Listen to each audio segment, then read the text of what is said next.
Hey everybody, I'm using notes for today's video and it's going to concentrate heavily on electromagnetic fields and particularly how each one plays off of the other one in our body and how they facilitate healing, as well as a finding I came up with during the research of a typical path a lot of us could go to heal ourselves.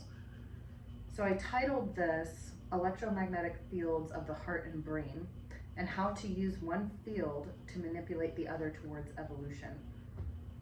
I'm going to start by just stating some facts. I'm primarily going to use Dr. Joe Dispenza's work in neuroscience for this, which a lot of people are familiar with, and I researched the HeartMath Institute a lot, but in other videos, and maybe even this one, I'll have some quotes from a few different articles as well. This one is from researchgate.net. I may add the links to these at the end of the video, just so you guys can read the entire article yourself other than the stuff that I'm just quoting, because I like when people are informed of their own accord and don't just rely on leaders and speakers like me, although we can be helpful in facilitating that. But I will start with some of the major quotes and findings from these articles and how they play into the conclusions and opinions that I have made concerning how we can heal ourselves as a population. Okay, the heart's magnetic field, which is the strongest rhythmic field produced by the human body, not only envelops every cell of the body, but also extends out in all directions into the space around us. The heart's magnetic field can also be measured several feet away from the body by sensitive magnetometers, and this is also via the HeartMath Institute. The magnetic field produced by the human heart is more than 100 times greater in strength than the field generated by the brain. This can be detected in directions up to 91 centimeters or 3 feet away from the body using superconducting quantum interference devices with magnetometers. So that's also abbreviated SQUID for people who don't know. So my personal notes for this, I also wrote about the COVID conspiracy a lot of people bring up and how it's relative to that. So if you are a conspiracy person,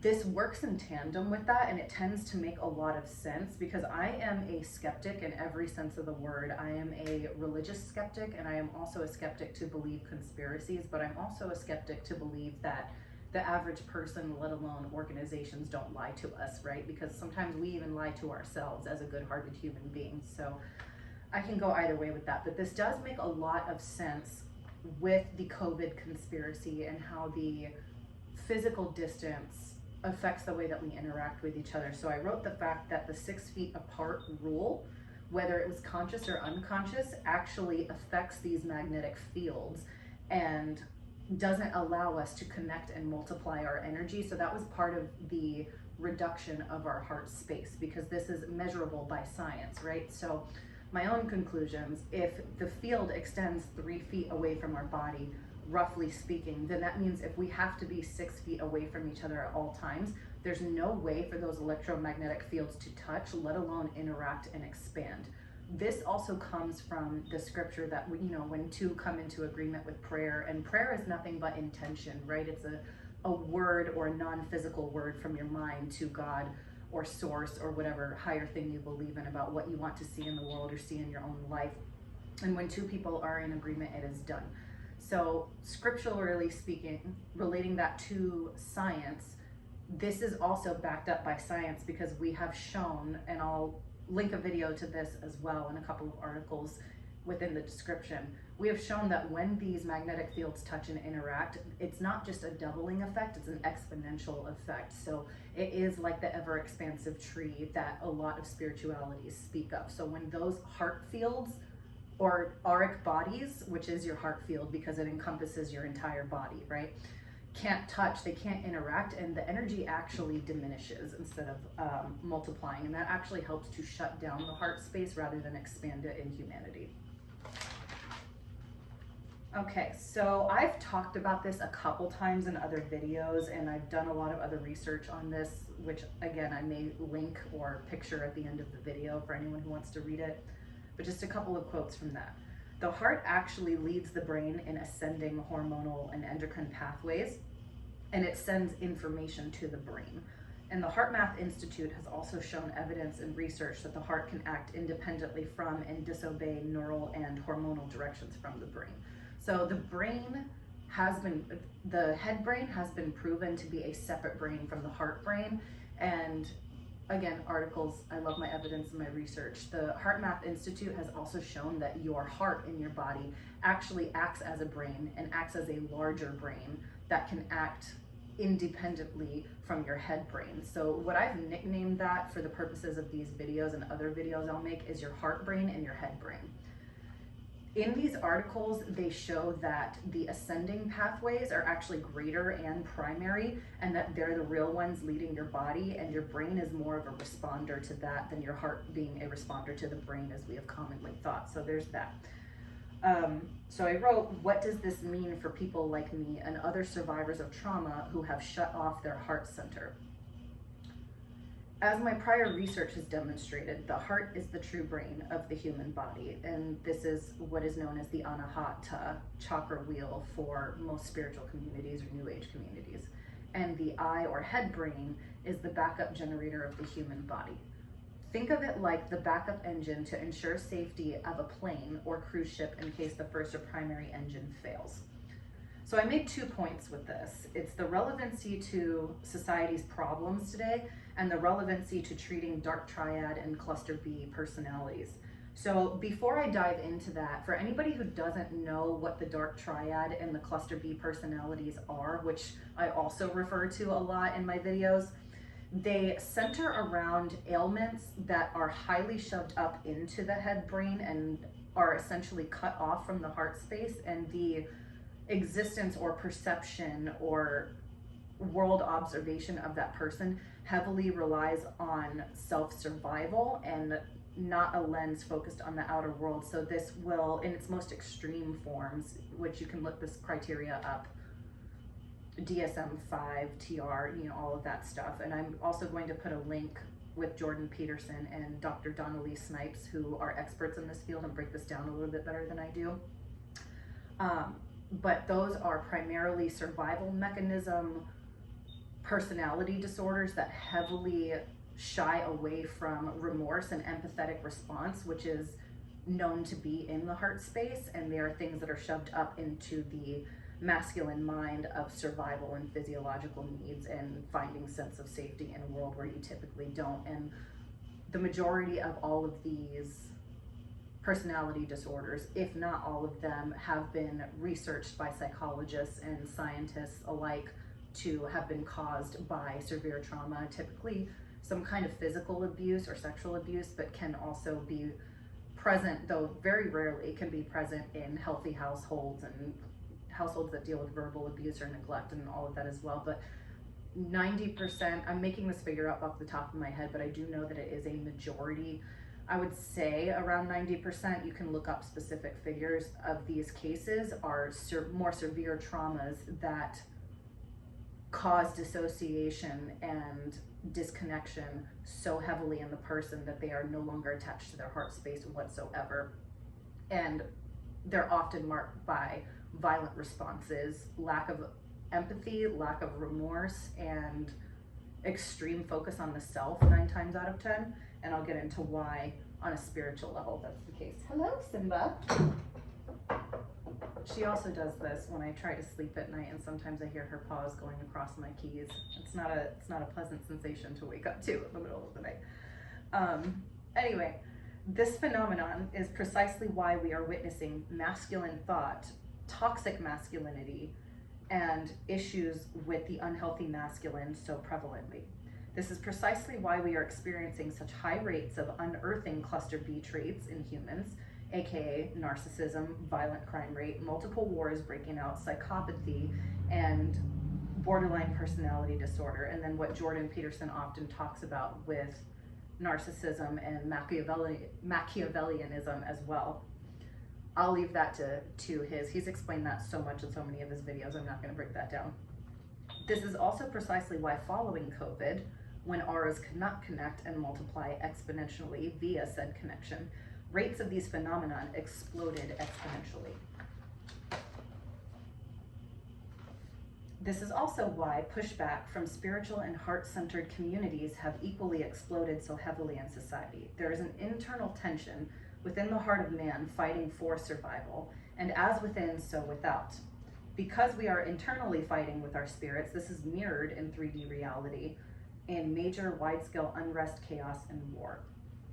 Okay, now relating back to the generator and backup generator dichotomy of the electromagnetic makeup of human form. So this phenomenon that we're experiencing with the dichotomy of the generator and the backup generator that I'm talking about with the head brain and the heart brain is happening because a lot of us are shut off from that feminine heart space and we're in that masculine survival mode, right? But why is this unearthing and being mirrored in society? So I wrote that larger zoomed out conflict that we're having globally because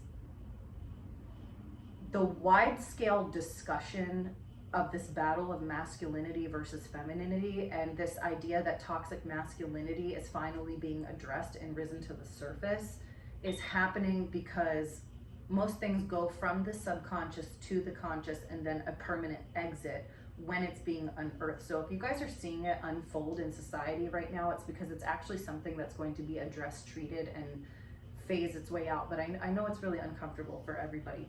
But I bring that up because the masculinity, femininity battle and the heart space versus thought and drive and ambition and all of that stuff, that battle is being confronted right now because it relates directly to how these electromagnetic fields have worked in us when we have all been traumatized by a lot of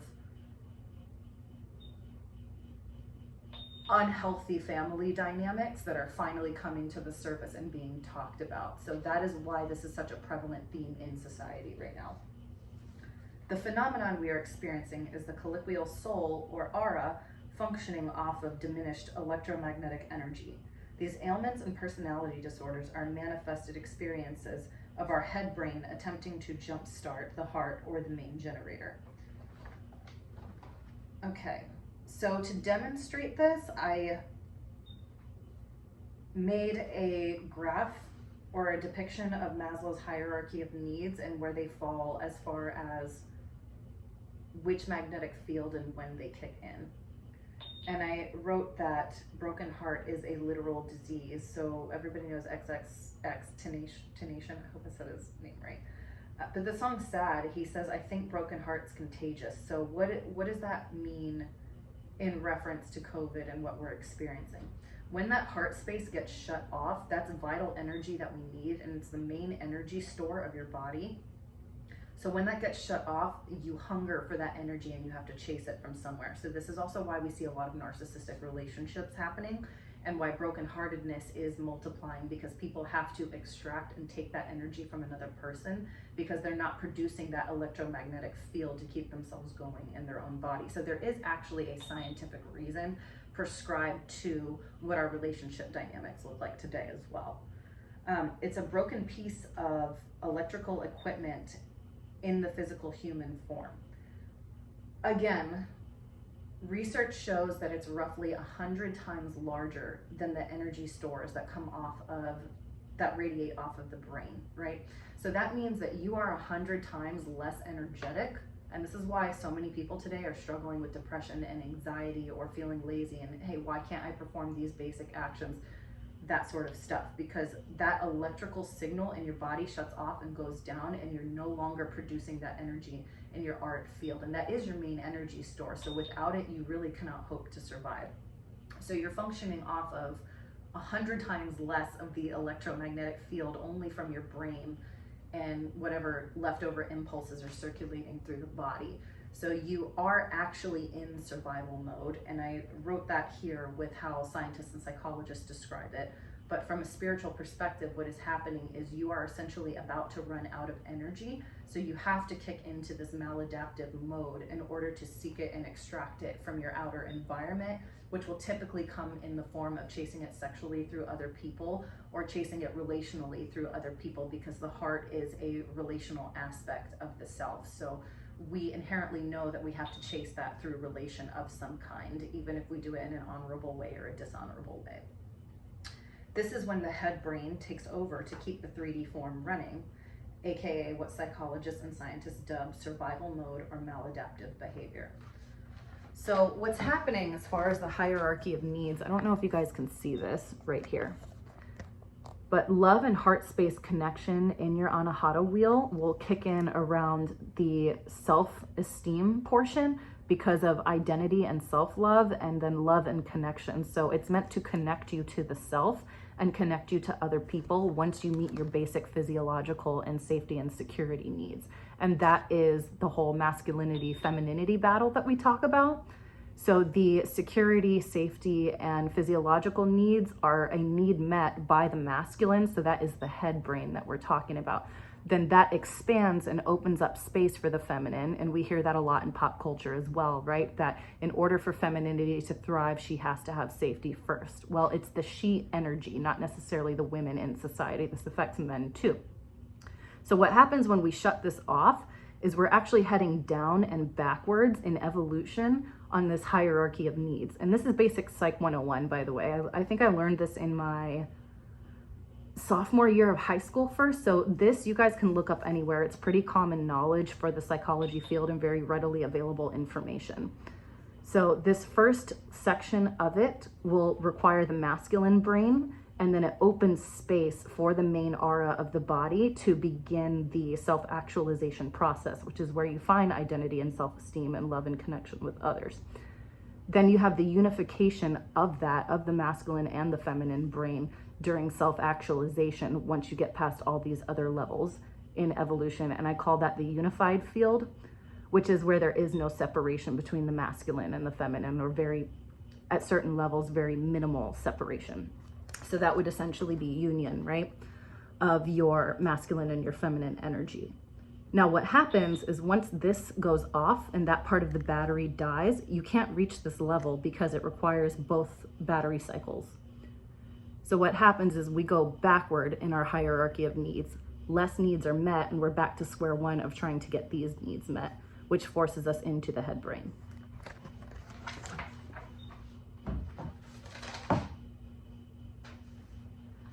So when it comes to healing this, and I actually cured my own borderline personality traits, and I'm going to say traits because I haven't been diagnosed by a psychologist, although I was earning my degree in psychology, so I could, if I really wanted to, I could diagnose myself, but I did exhibit traits. I'm not going to say that I have the disorder because, again, I would probably want an outside psychologist just for further evidence, and because of the whole thing on YouTube with if you're not, it's basically the argument from authority, which is actually a philosophical fallacy and debate, so it's not even real, but you know, there is the whole thing that if you don't have the degree or whatever, you're not allowed to say, or you're not qualified to have that information. But I am heavily researched in this subject and earned my degree in this, so I could if I wanted to. But I did exhibit traits of this and cured it by working this method myself. I don't know if it'll work for other people. I just know that this is a common phenomenon of being pushed into cluster B traits and out of the heart space. So this could work for you. It may not. Okay, so this is why I talk about both thought reprogramming and feeling reprogramming when it comes to healing the self and being on the journey to ascension and self-actualization. When it comes to healing the physical body, you can't have one without the other. These are common topics spoken about in healing fields, whether it's scientific, psychological, spiritual, esoteric, you name it. There's this idea that you need both energies and that you can't function only from thought and you can't function only from feeling. And I want to break down the scientific reason why that is. So, battery cycles and nature cycles all follow this pattern of 3. And we are in the 3rd dimension, and I want to break down how that energy funnels through. First, before I talk about how to use thought to bleed into feeling. When it comes to the battery cycle, there are Also, 3 things that I talked about. Again, Physics 101, so crash course it if you want to, Google it. But you have the electrical impulse, you have the magnetic impulse, and then you need a ground. So this is for any basic battery cycle. Now, what happens with the human, our body is the earth, or our body is the ground for the electrical impulse. The actual light impulse, all light is made of the electrical signal and the magnetic signal. But that can also be a metaphor for the masculine signal and the feminine signal, and the ground being the physical human body. I'm gonna go ahead and get a little closer here because I want to use a lot of picture references for this. This is also modeled by the masculine feminine idea that they're polar opposites, or that they are mirror energies to each other, because the electrical signal in physics actually runs on a perpendicular axis, equal and opposite to the magnetic signal. And it's the dichotomy of them being equal and opposite that actually produces light. And this is how it works in our human body as well. So that's exemplified here. You have one wavelength, or the electrical signal, running on the y-axis, and the magnetic signal running on the x-axis. And then here is the medium that it's traveling through, and the medium is always the ground. That's why you need that when you jumpstart a car as well. So the medium is the human body that it travels through in order to produce and be seen. Because the light can travel. If you guys have studied physics, the light can travel, but it can't really be seen or felt and experienced unless it runs through a medium where these particles can vibrate against each other and produce what would be considered solid matter.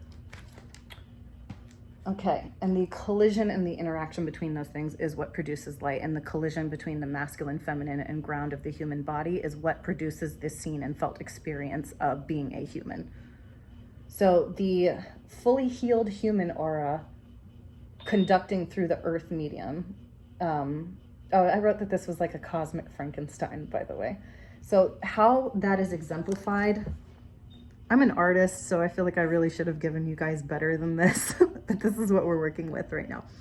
So this is your human body made out of dust, earth, carbon, hydrogen, nitrogen, oxygen, all of that good stuff, okay? That's your ground.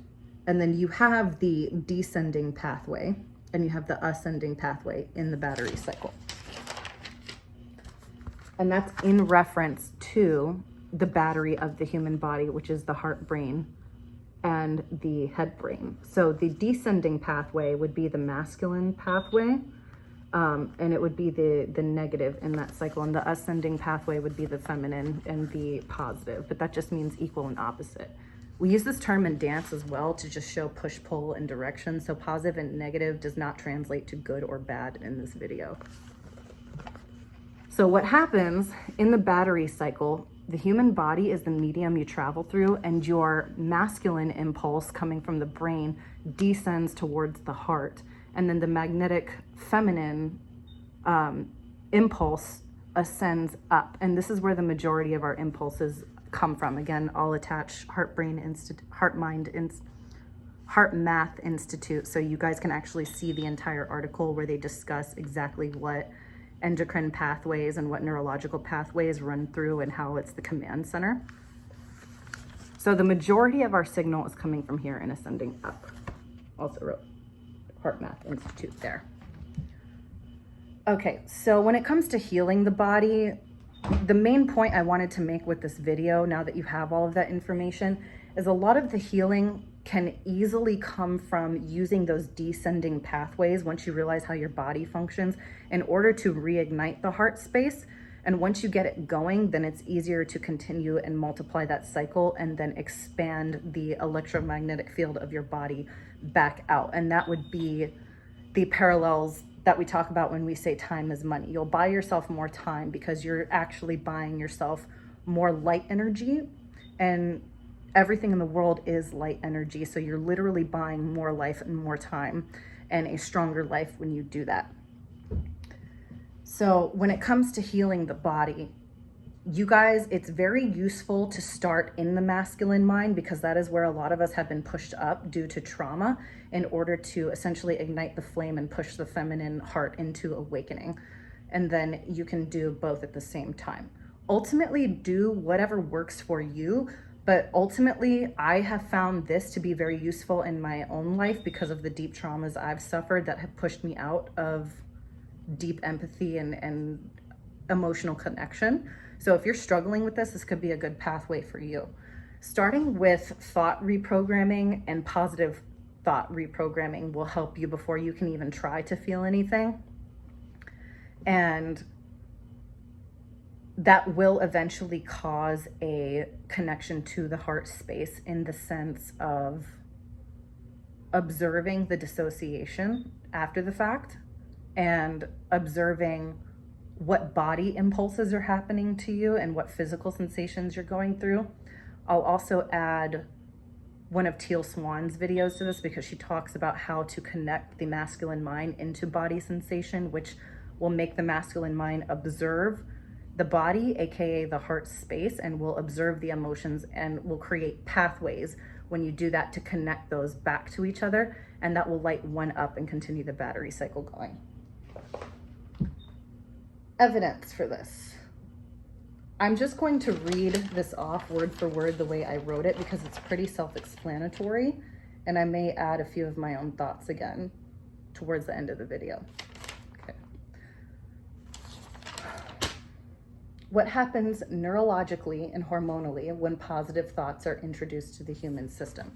So I always like to have my backup evidence, so you guys can't logically, you can do it, but you can't logically call carriers of this information woo-woo and spiritual and all that, because there is scientific evidence to back this stuff up. So I always like to present that for my skeptics as well.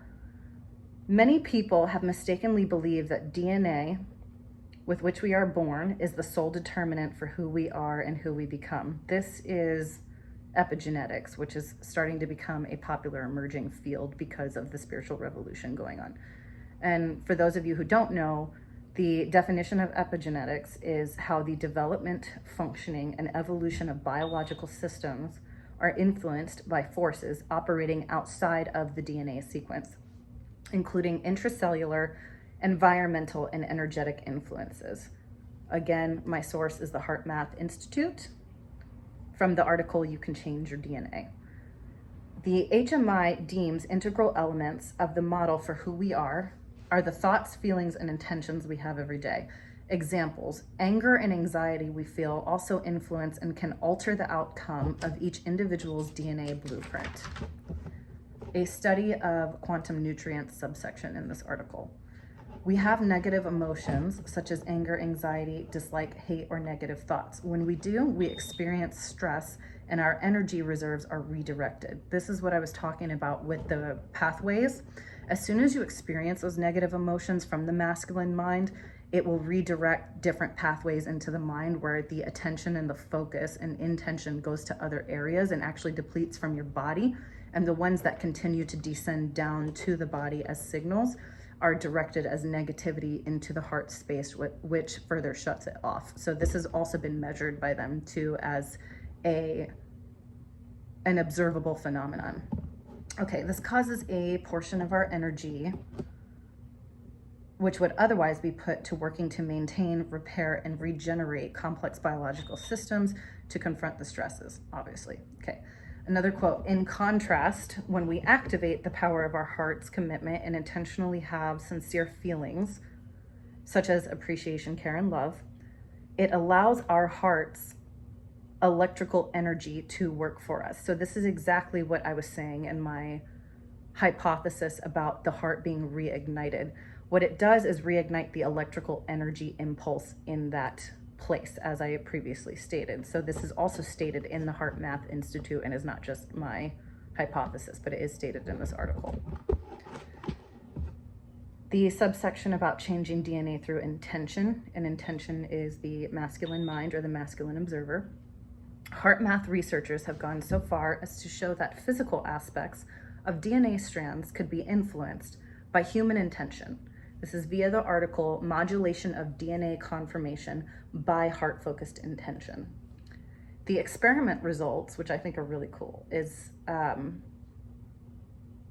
the individuals they pick have to hold 3 DNA samples, and they're directed to generate a heart coherence with those samples using heart-mind techniques from that particular institute, which consists of intentional positive emotions, heart breathing, and a few other things.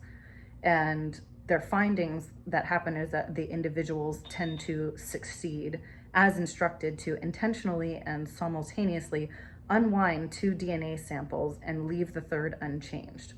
So in these experiments, essentially what is happening is they're told to make a heart connection, not a mind connection, but use the mind as a filter into the heart and the heart as the filter to the connection with the outside thing in order to cause an intentional reaction from that thing. So they were directed to unwind the DNA with their mind, and they unwound the DNA with their mind as the heart as the conduit for that thing. So the heart is doing most of the work, and the intention of the mind is not focused on the outside event. The chain follows that the intention of the masculine mind is observing and directing and intended towards the heart, and it's the heart that makes the intention to the outside world. So I wanted to make a note of that because it's a downward flow where the heart is the main manifesting tool to cause the change in the environment.